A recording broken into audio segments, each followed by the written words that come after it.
आज चारों ओर एक ही गूंज, एक ही चित्कार, कोरोना कोरोना। टीवी खोलो तो कोरोना, दैनिक समाचार पत्र देखो तो कोरोना, बाहर जाओ तो कोरोना, अंदर रहो तो कोरोना, किसी को कॉल करो तो कोरोना, खाने का सामान हो या घर में कोई मेहमान आए, सब में कोरोना ही कोरोना आभास होता है। चारों ओर सिर्फ एक ही चित्कार, एक ही आतंक, कोरोना कोरोना कोरोना। आखिर कोरोना से इतना आतंक क्यों? मैंने बहुत सारे लोगों से कोरोना के संबंध में बात किया, तब मुझे एहसास हुआ लगभग 90% लोगों को कोरोना के बारे में सही जानकारी नहीं है।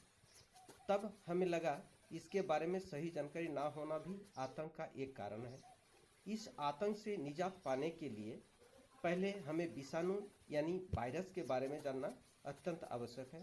हमें जानना होगा वायरस क्या है, वायरस किस चीज़ से बना है, मनुष्य, जीव जंतुओं के प्रति तथा पेड़ पौधों के प्रति वायरस का प्रभाव तथा वायरस के संचरण एवं संक्रमण के बारे में जानना आवश्यक है। क्या सभी वायरस जीवों के दुश्मन होते हैं या दोस्त वायरस भी है? वायरस से होने वाले बीमारियों के इलाज किसी दवाई से क्यों नहीं हो पाता है? वायरस से बचने का सही उपाय क्या है? तो आइए एक एक करके हम सब इसके बारे में जानेंगे। चलिए अब हम लोग विषाणु के बारे में जानते हैं। विषाणु यानी कि वायरस क्या है? कोरोना वायरस के बारे में जानने से पहले हमें कुछ पृष्ठभूमि तैयार करके समझने की कोशिश करेंगे। इस ब्रह्मांड को मोटे तौर पर हम लोग दो भागों में बांट सकते हैं, सजीव और निर्जीव।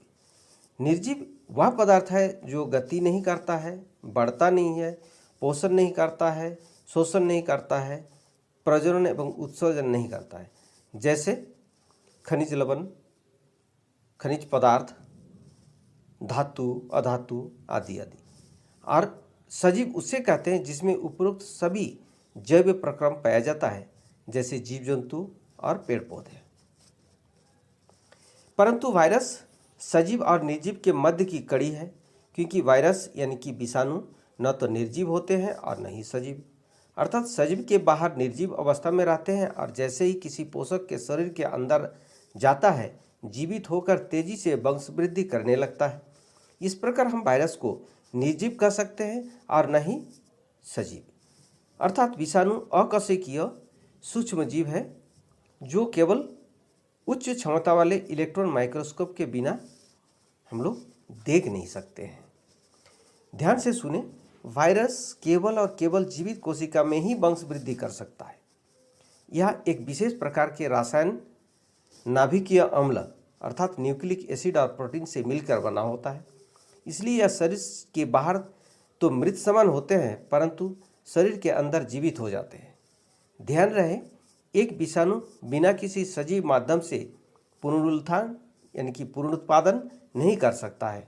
जब भी एक जीवित माध्यम के संपर्क में आता है उस जीव की कोशिका में प्रवेश कर तीव्र गति से वंशवृद्धि कर जीव को बीमार कर देता है। विषाणुजनित रोग से बचने के लिए एकांतवास बहुप्रचलित विधि है। पुराणों में वर्णित भी मिलता है। दो प्रसंग में इसका प्रचलित कथा पाया जाता है। कालजवन के डर से श्री कृष्ण का एकांतवास और दूसरा रथ यात्रा के ठीक पहले प्रभु जगन्नाथ का 14 दिन का एकांतवास। पुराणों में वर्णित एकांतवास के महत्व।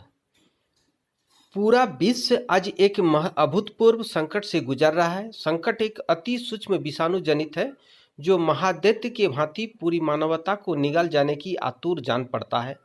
इसे फिलहाल मारा नहीं जा सकता तो फिर हम अपनी रक्षा कैसे करें? यही हमारे महान धर्म ग्रंथ हमें राह दिखाता है। श्रीमद् भगवत में एक प्रसंग आया है कि मगध नरेश जरासंध ने 18वीं बार अपने साथ एक अजय योद्धा कालजवन को लेकर मथुरा पर चढ़ाई कर दी। युद्ध के दौरान जब भगवान श्री कृष्ण को यह अनुभव हुआ कि इस महायुद्ध योद्धा कालजवन को अस्त्र शस्त्र द्वारा मारा नहीं जा सकता है, तो श्री कृष्ण ने अपनी रणनीति बदली और युद्ध का मैदान छोड़कर एक विशेष दिशा में भागे। कालजवन भी उसके पीछे दौड़ा। भागते हुए श्री कृष्ण एक गुफा में घुस गए। गुफा में पहले से ही सोते हुए एक व्यक्ति पर उन्होंने अपना पीताम्बर डाल दिया और वहीं पर छुप गए। कालयावन उस सोते हुए व्यक्ति को श्री कृष्ण समझकर उस पर प्रहार कर दिया, जिससे उस व्यक्ति की नींद टूट गई। जागने पर उसकी दृष्टि सर्वप्रथम कालयावन पर गई।